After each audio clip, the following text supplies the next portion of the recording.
Tout ça, au bazar déjà à Kasi. Biso tout ça, na biso. Na ba au bazar. Tout ça, la prière d'ouverture. Livre de sa méditation, Esaïe. Esaïe chapitre 6, verset 8. Il y a un livre de sa méditation. Tu as prié sur quoi tu fais un homme. C'est temps pour l'examen pendant sa Seigneur. Afin que âme mon corps ait bénéficié de bon zambol dans la salle. Yes. Non, la grosse prière d'ouverture, les tous abonnés. Non, la grosse ambela. On dit moi simbi à cambier à sambela sa prière d'ouverture.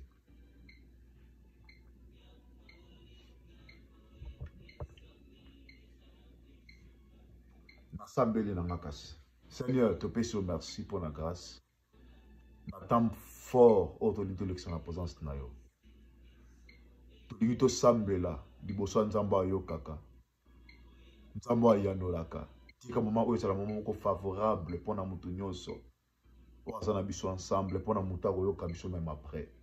Dans le nom puissant de Jésus, tu détruis force union soit ténèbres yaka ko yiba même les paroles na yo. Tu détruis possession sur yaka même pour na ko dévier bato na volonté na yo. Tika mokano na nzambe ko kisama pana wa mama oyo. Oui bon sang tous ala en œuvre pour l'intérêt royaume. De tout ça. Oh Yesu azali yawa, Yesu azali yawa, Yesu azali yawa na biso. Ya solo penza. Yesu azali yawa, Yesu azali yawa, Yesu azali yawa na biso.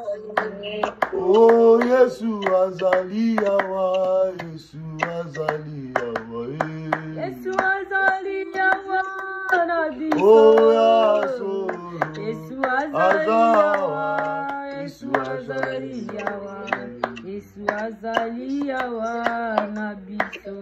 Oh papa kiti sampeve na yo, kiti sampeve na yo, kiti sampeve na yo nesiko, molimo, kiti sampeve na yo, kiti sampeve na yo, kiti sampeve na yo nesiko. Oh banjelu baingela, banjelu baingela, Angelu baingela esiko. oh babiki sabame na yo, Angelu baingela, Angelu baingela, Angelu baingela esiko.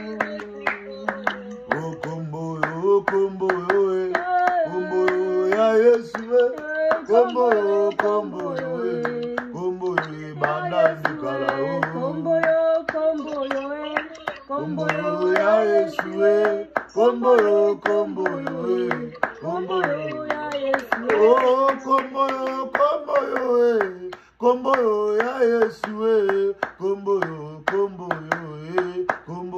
bandandi kala o, Kombo yo, kombo yo ya Yesu.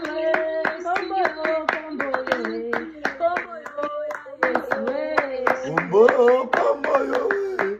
kombo yo lobiko nanga, kombo yo bandandi kala o, Kombo yo, kombo yo ya Yesu. Kombo yo na bosa na te. kombo yo ya Yesu, kombo yo bandandi kala o, Kombo yo ya Yesu.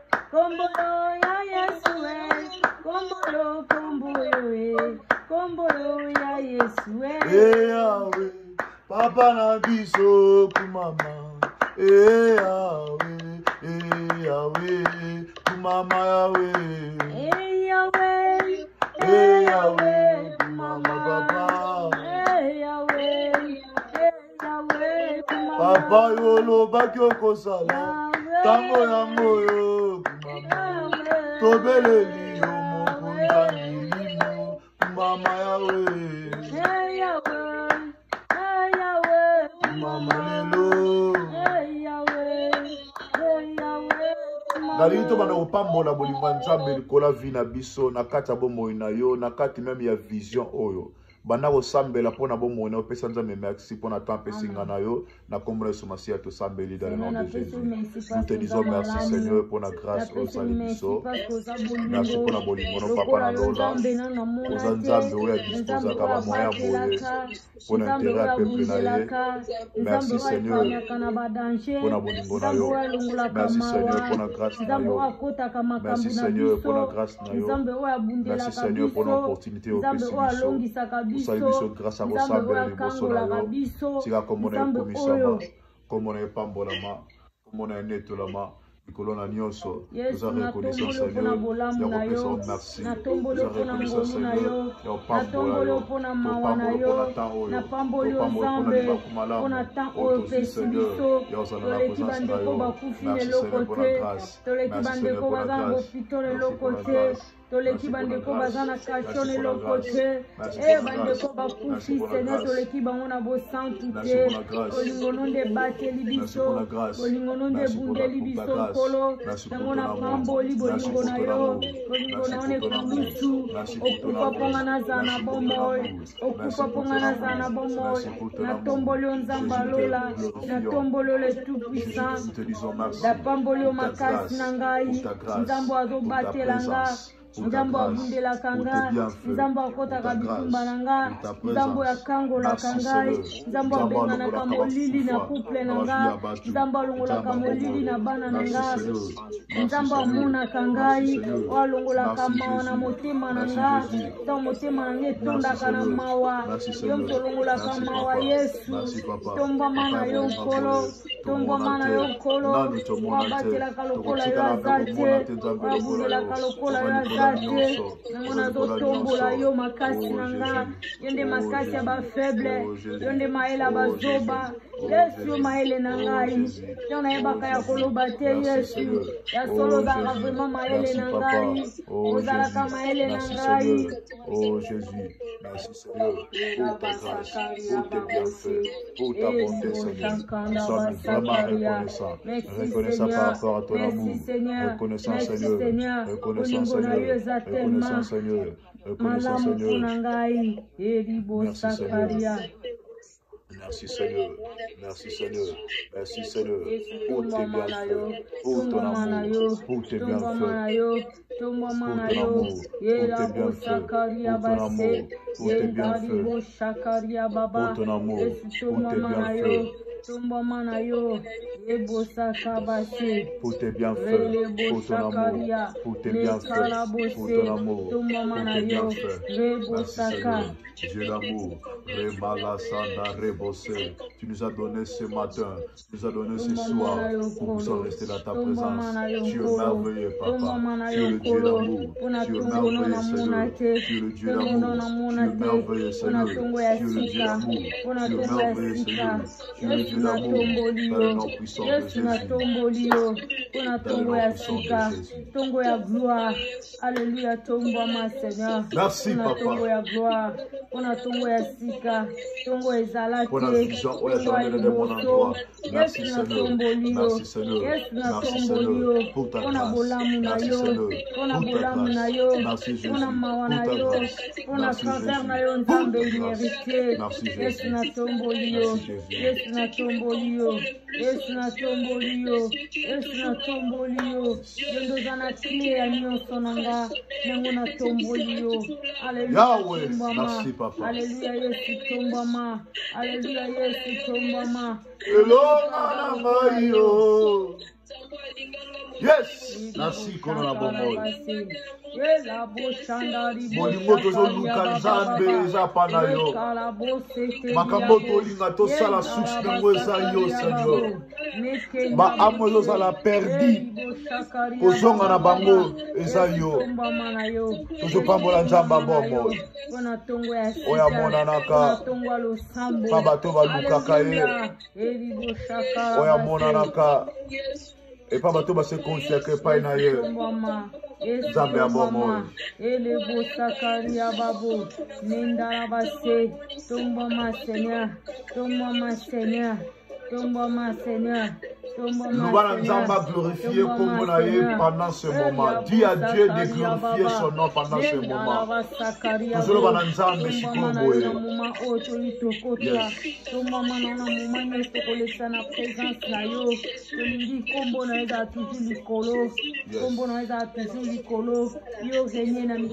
allons au régner na ba pensée na biso, au régner na prédication, au régner na moment nyonso. Na lingo sambela pona motema na yo. Alléluia. Sambela pona motema na yo, loba na Nzambe arando sensible, tolito zo exhortation. Ya passage autopesaki déjà pour to sambela sikoyo. Loba na Nzambe simba motema na yo, asima motema bandeko bazana biso même na musika. Pour l'intérêt au royaume na ye. To sambeli oyebi ntango no abandaki kotonga masuwa ezalaki lokola baje loba na Nzambe asima ame moko afin ke Nzambe akotisa bato abimisa bato na badoctrine meme bademon motema na yo esimbama afin ntango osambela Nzambe ayoka priere no peu importe esika ozali loba na Nzambe motema na nga napesi yo tosambeli ce n'est pas motema na nga utiliser nga pour l'intérêt au royaume na yo nazala moko bamoyo koki kolekela Seigneur na temps oyo apasi na temps oyo mokili ezomona makambo oyo ezopusa bato libanda ya présence na yo yango ezokoma baprivilège na bango mais salanga Seigneur nazala instrument ya temps de la fin nazala soldat ya temps de la fin soldat oyo kosalela. Dis à Dieu, prie pour ton cœur. Dis à Dieu, mon cœur a besoin de te servir. Mon cœur a besoin de te servir.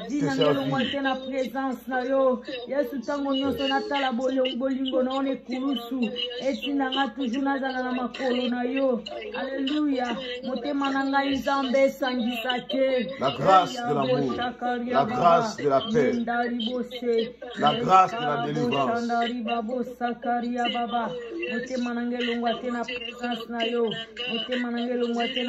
Prends mon cœur pour toi, Seigneur.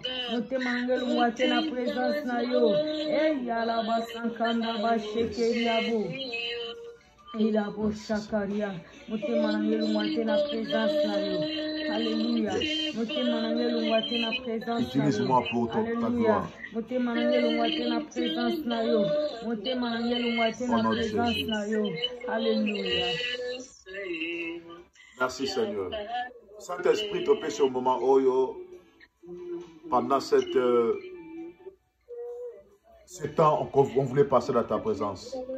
Laisse que l'Esprit de Dieu touche et la délivrance de Dieu soit opérée dans la vie de quelqu'un, dans la vie d'une âme quelque part. Dans le nom de Jésus-Christ, nous avons ainsi prié. Amen. Amen. Amen.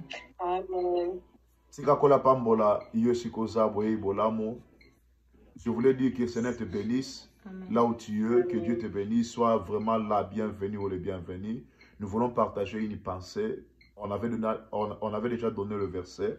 Donc, nous sommes dans le livre d'Ésaïe 6, verset 8. Si quelqu'un peut lire pour nous, ça sera une bonne chose. Dans la foule. Ésaïe 6, verset 8. Chapitre 6, verset 8. J'ai lu au nom du Seigneur. Amen. J'ai entendu la voix du Seigneur disant, qui enverrai-je et qui marchera pour nous? J'ai répondu, mais voici, envoie-moi. Mais voici, envoie-moi. Ngayeyo tindanga. Ici de l'obara na vision oh qui enverrai-je? Et la question tout naka. Si vous êtes disponible, il me répondra. Ngayeyo tindanga. En fait, c'est une réalité. Oh, Esaïe, il passait. Mais avant, Esaïe, comme on est mais voici, envoie-moi. Esaïe avait des difficultés par rapport à sa vie. Par rapport à sa marche. Il ne voyait, c'est comme s'il n'est pas prêt. Il n'est pas prêt pour servir. Il n'est pas prêt pour aller à l'intervention des âmes. Au moment où Israël a continué dans l'idolâtrie, au moment où il y a des chagrins, pas ces autres à peuple, Dieu devait envoyer, mais il n'y a pas eu de gens disponibles. Et c'est le message d'aujourd'hui. Là où beaucoup sont en train de mourir dans des fausses doctrines. Là où même le mariage entre hommes est permis. Là où des fois tout est toléré. Et les gens ne se préoccupent même pas. Ils ne se posent même pas de questions. Et Dieu est en train de poser cette question aujourd'hui. Qui enverrai-je? Au moment où on a au moment où on a qui enverrai-je? Amen. Là où on a Sodome et Gomorrhe, Amezo Koufa. Nana ko sambela ta lokola Braham pour l'autre moko quelque part. Alors oui Seigneur, me voici. Tant que une question, oh oui, il y a beaucoup de oui, les gens qui de Dubaï, lobby na osala sikaboye. Mais qui peut répondre même? Aujourd'hui, le système de ce monde a détruit même la communication ou la connexion du peuple du Seigneur avec leur maître, avec leur berger, avec leur Seigneur. Amen. Tout le monde se préoccupe des fois. Si vous lisez Matthieu chapitre 24, le Seigneur Jésus nous appelle même à la vigilance. Et ça parmi les signes attend Oyo. Tout le monde abandonne l'Éternel pour s'accrocher aux idoles. Qui peut dire, mais voici, envoie-moi. Là où les âmes sont en train de mourir. Aujourd'hui, si on dit, prie pour ta vie, prie pour ta famille, prie pour tes business. Les gens sont d'accord, motivés à la prière. Mais qui peut se présenter pour dire que, envoie-moi pour les âmes? Il n'y a personne. Mais Dieu est capable. Pendant tous ces moments, pour les gens qui sont en train de nous écouter, Dieu est capable de l'utiliser à l'intérêt de sauver les âmes. Amen.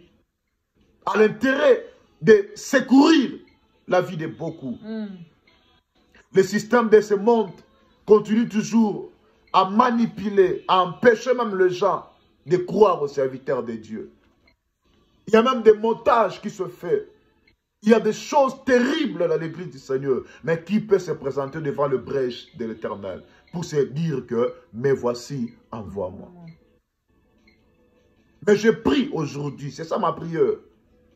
Comme c'était réalisé dans le livre de Actes chapitre 9. Paul a menacé mes disciples à Christ. Paul a empêché mes disciples. Même si a accepté la question qui enverrai-je, mais quelle est la lumière de l'Éternel? Parce que Christ, lorsqu'il apparaît pas Paul, dans Actes chapitre 9, il dit, je suis celui que tu, le Seigneur que tu persécutes. Donc, il y a même des gens qui ont persécuté, mais les serviteurs de l'Éternel à un moment où. Et Dieu est capable, il y a la même bango, par cette lumière-là, parce que Jésus fut présenté par cette lumière, pour dire que vous persécuté Ndenga. Et Nathan, on se peut la vie na biso, tu répondre à ma question, il y a éternalité, tu persécuté Kaye. Amen. Tant que on luka bana bete la tola tinda. Yo tam sukuna, ozo continuer vie moko ma be, ozo continuer de vie même la présence en Nzambe. Ok, dans l'église au Sambe la canon, même au thème na yo, et tika la nango quelque part. Le même bateau belin dans l'église, va que vous présentez ma bilamba, va que vous présentez même mituka. Mais nous avons posé ça, mais ça va amébika. Nous avons prié na yo. Tout ça, mais la pona âme mon quelque part. Amen. Qui enverrai-je? Mais voici, envoie-moi. Nous avons seulement exhorté yo pour nous pousser na prier to linto sala. Na ebitene na olo babozo mona âme quelque part. Tout ça là. Yes. Ngana ndimi na nganta matinda na yenga. Eza mission moko ya pasi. Eza ba mission même ko ba pesaka Jérémie. Ya pasi esika ba otinda ye wana esika ba bomaka batu mais nzamba otinda Jérémie akende. Yango jema ba neko banga. D'Éternel a dit si soko bangi na obangi so. Jérémie chapitre 1. Amen. Yes. Hallelujah. Yes. Amen. Amen. Parce que tant au sambela, même pour la mission haute au sanango, tant au sambela, même pour l'intérêt ba am nzamba so ka soin na biso Yes. nzamba yebi passe na yo nzamba yebi préoccupation na yo Amen. Amen. Abraham tanga osambela pour na lot Abraham azaki na ba problème Yes. Amen. abotaka te Yes. Azana problème, mais malgré ça, le coup la âme mokozaki quelque part. Abraham, Yes. Abraham a joué tana, il a passé tana, il a lukaba question de sa bana retourna. Na, je ne sais plus, t'es 18. Tant que retourna ba question, c'est qu'il po, donc, comment, à ce éclaircissement, est-ce que, bah, bon, ma batunionso, na kata baton kuna, et ça na ba, de famille na ngeza kuna, na mukuse. Si on a ba bateau bazo kufa wana na ba Sodome et Gomorrhe na ba doctrine na mabe ba famille na biso eza bana na biso baza ba parents na biso baza ba semeki na biso baza ba belle famille na biso bazali Amen. bana na biso mibali na biso basi na biso baza tamusu mwana oyo mwana na ko bala lobi aza kuna Yes. au mon intérêt on ngana faut te motiver to sambela. Mettons to prier to zo soin œuvre Seigneur Seigneur a ko soin na biso yemoko. Amen. Si on a même à laisser yo attaque, on laisse yo pose soin na ye. Attendre soit content ça yo. Makamona ti le laisse la maka. A soit ta charge même à sombele bina tami tuka na kata ya ndako parce que bo sala le musala. Asa na mokoki o sala ngo. Mais tous on soin, il y a souci, il y a ba âme au Seigneur. Pensons bon soin na biso après. Voilà une petite exhortation où comme mangana on a prière. Tango sambela ko bosana te, nzambo s'occuper na yo. Amen. Est-ce que tu peux prier, Seigneur? Yes. Tu sambela nzambe na yo. Yes. Amina, papa, Amina. Amina, yo kalo sambo. Amina, lele. Amina, lele. Amina, papa. Amina, lele. Ona belera nzambe na ngalelo. Amina, lele. Na belela mokonza milimo. Amina, lele. Amina. Amina lele. Amina. Amina papa. Oh Amina lele. Amina, lele. Ona belela nzamba milimo. Amina, lele. Sokola ngana makila na yo. Amina, Alele. Amina. Amina papa. Amina papa. Amina lele. Opakola ngana mafuta molimo. Papa pesanga makota molimo. Amina papa. Amina papa. Amina lele. Banda maintenant ko sambele pona ame moko Seigneur quelque part. Lobana nzambe intervention ki ndeko salama. Yes. Nenga tindaki armée mobimba et que nous boma moko ya Sodome mais malgré destruction yango abikisa ka ba oyaye. Azaki toujours na race oya parnyaka même étant bazo salama so et pas Noé. Malgré ma soua bazo sala ezaki pona bateau nzamba réserva ki bakota eza na bato mususu bateau nzamba koluka toujours à sauver bana ko prier maintenant na tante olexa oyo lobana Seigneur ba âme no sika baza là où il y a la mort nzamba na ko bimisa ba âme na ye afin que ba rejoindre des bergeries oyo ko sauver bango ba rejoindre ba oyo ka voix mettre na bango est-ce que no so bazali pe ba bima dans le nom de Jésus nakata ba cimetière ba bima nakata ba blocage babima nakata ba yes yaba esprit séditaire babima dans le nom puissant de Jésus na ba prison sur mon limo babima prie pour les âmes du Seigneur que le Seigneur retire ces âmes que le Seigneur libère ces âmes les captifs soient délivrés le Seigneur des Seigneurs les raposaka le réparateur de brèches le libérateur de nos âmes nous te prions Seigneur nous te prions Seigneur nous te prions, Seigneur. Nous te prions, Seigneur. Moi, je me présente. Je dis, envoie-moi, Seigneur, pour prier à l'intérêt des âmes, à l'intérêt des âmes, dans le nom de Jésus, dans le nom de Jésus, dans le nom de Jésus, dans le nom de Jésus, dans le nom de Jésus, dans le nom de Jésus, dans le nom de Jésus. Il y a beaucoup besoin de captivité, besoin de captivité, besoin de captivité. Oh Jésus, il y a Moïse Satan, là prier Seigneur, va libérer, va libérer. Hébreux 1, verset 14, ça me dit, les uns sont là au service. Il y a Salia Amnayo. Oui, tu dois prier pour un Salia Amnamoko. Quelque part, dans le nom de Jésus, là où ils sont, dans des prisons de l'ennemi, dans le nom de Jésus, dans les systèmes diaboliques, là où Seigneur, les gens sont condamnés pour servir les diables. Oh Jésus, toujours Bouka, même la pyramide. Oh, ils ont intérêt à Pharaon. Et nous détruisons les pyramides, afin que le peuple du Seigneur soit libéré, afin que le peuple du Seigneur soit libéré, afin que le peuple du Seigneur soit libéré, afin que le peuple du Seigneur soit libéré, afin que le peuple du Seigneur soit libéré, là où ils sont, qu'ils soient libérés, dans le nom de Jésus, dans le nom de Jésus, dans le nom de Jésus, dans le nom de Jésus, dans le nom de Jésus, dans le nom de Jésus, dans le nom de Jésus, dans le nom de Jésus, dans le nom de Jésus, que l'intervention du ciel, que l'intervention du ciel, l'intervention du connaissant, l'intervention de Dieu, dans le nom de Jésus, là où les âmes sont perdues, nous te prions Seigneur, nous te prions Seigneur, nous te prions Seigneur, au nom de Jésus, au nom de Jésus, au nom puissant de Jésus, nous te prions Seigneur, au nom puissant de Jésus, nous te prions Seigneur, au nom puissant de Jésus, à l'intérêt des âmes, à l'intérêt des âmes, à l'intérêt des âmes, à l'intérêt des âmes, que les prisons de l'ennemi soient brisées, soient brisées, soient brisées, soient brisées,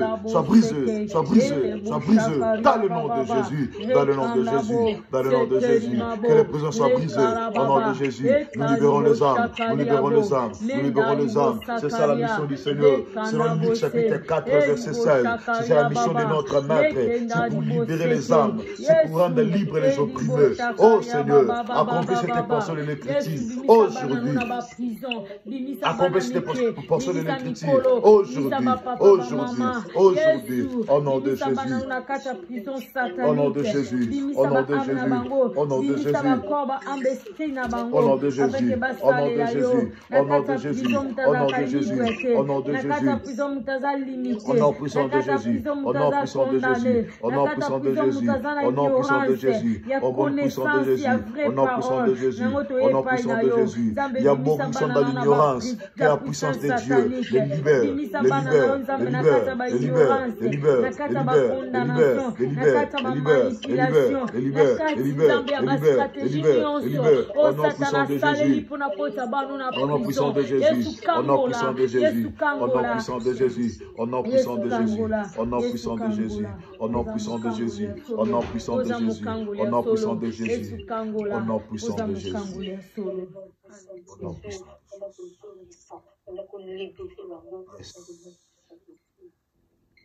Luc chapitre 4, le verset 16. Il s'est rendu à Nazareth, là c'est Jésus, où il avait été élevé et selon sa coutume. Il entra dans la synagogue le jour du sabbat, il se leva pour faire la lecture. Et on lui remit les livres du prophète, le verset 17. Yes. L'ayant déroulé, il trouva l'endroit où il était écrit « L'Esprit du Seigneur est sur moi. » Yes. Parce qu'il m'a oint pour annoncer une bonne nouvelle aux pauvres. Amen. Ba pauvre baza na posa ba yoka bonne nouvelle. Yes. Ba pauvre baza bato baza même bakangami même na ba système ennemi. Akokara même ko comprendre que même ba message monsieur ça ba message à perdition. Problème nzambe yaki pa big sa mutu. Il y a certaines doctrines où ils ont poussé même ba nzambe na rébellion. Même vis-à-vis nzambe yemoko. Ils ont poussé ba na ba idolâtrie. Mais une bonne nouvelle ça l'annoncer pas na bango. Pauvre zalaka toujours mandia, asengaka toujours, adépendaka toujours na batu. Et ça mutu musu même pas sambela. Donc sera bengi même pasteur na bango to ko sambela te. Nzoka nzamba randa biso même capable même azwa yomoko, au prier, oza makoki même ko sambela même yomoko. Et ça na ba prisonnement mususu. Alléluia. Il faut ma bonne nouvelle pas ma pauvre.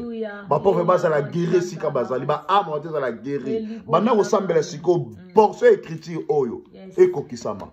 Ba basa na ba captivité même ba famille. Ba kangama na ba famille mo basa le lanja mezate parce que système mo que condamna ba on a vie à masumu et condamna ba on a fait mo ka mabedo ma comme so basalaka et ça pour na gloire à fora mais pour na le komanda mbete. Abima pour basa le lanja bien. Dans le nom puissant de Jésus. Esprit à passage au Ekokisama.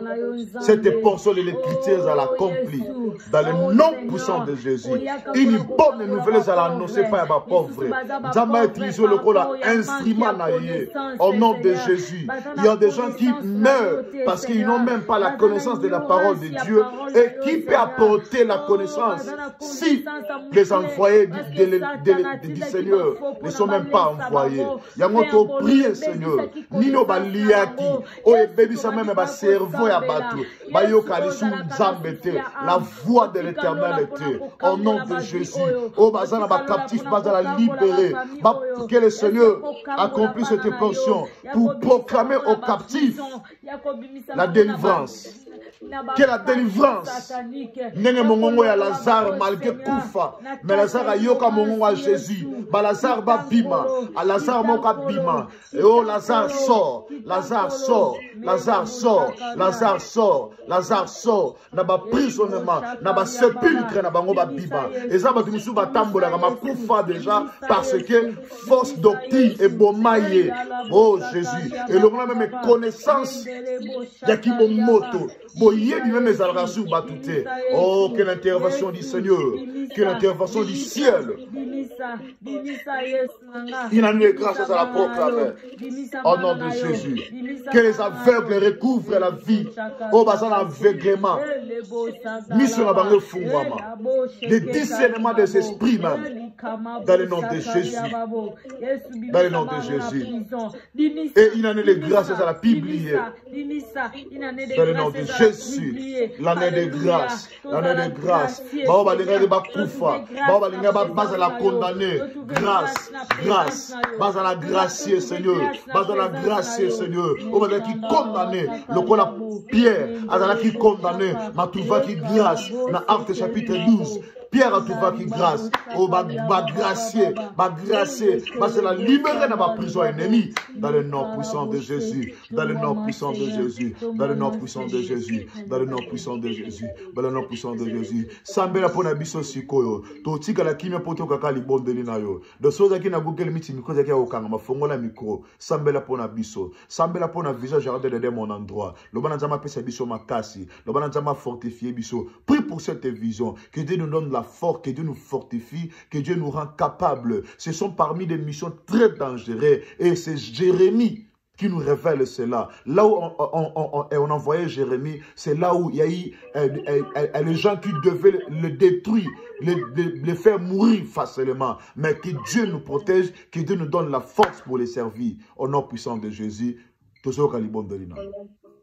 Jésus, Seigneur, nous qualifions Kabana, Yesu, de bon Dieu, Seigneur, pour la couple, l'eau de charge, l'eau de responsabilité, au petit bango, Seigneur, ma casse la maman, mon côté, Yesu, la bosse,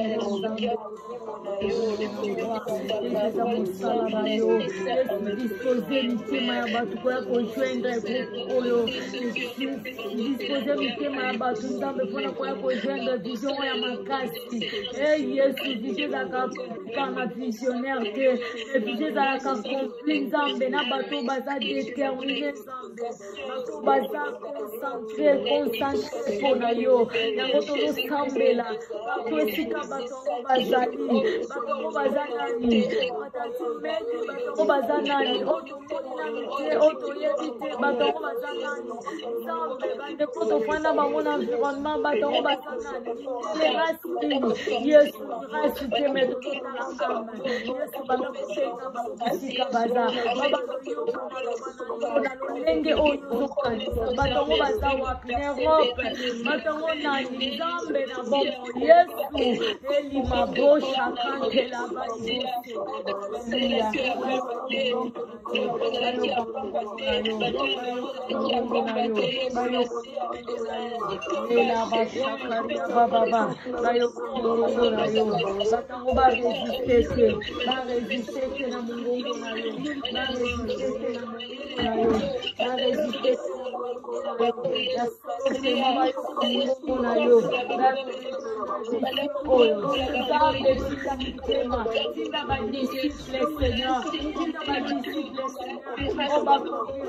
Mungu ya mete,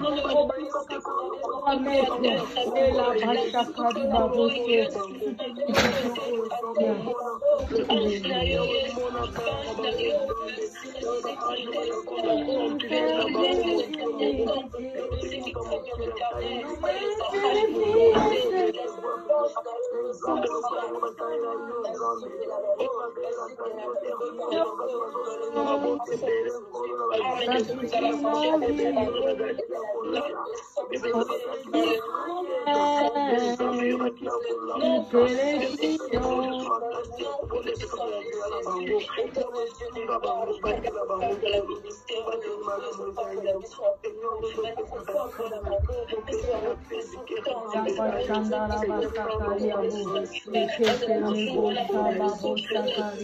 Merci pour le soutien.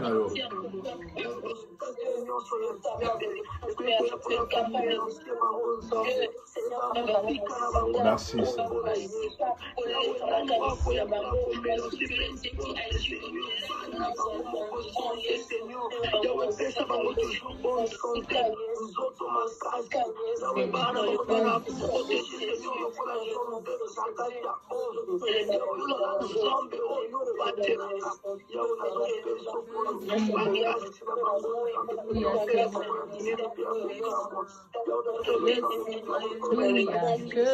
Yes. Sama pambola yo.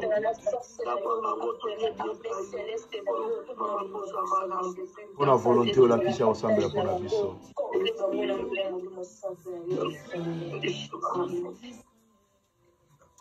Seigneur, to pamboli tant malamu to l'excellence en présence na yo. Nous bénissons ces moments favorables. Merci pour exaucer la vie de quelqu'un.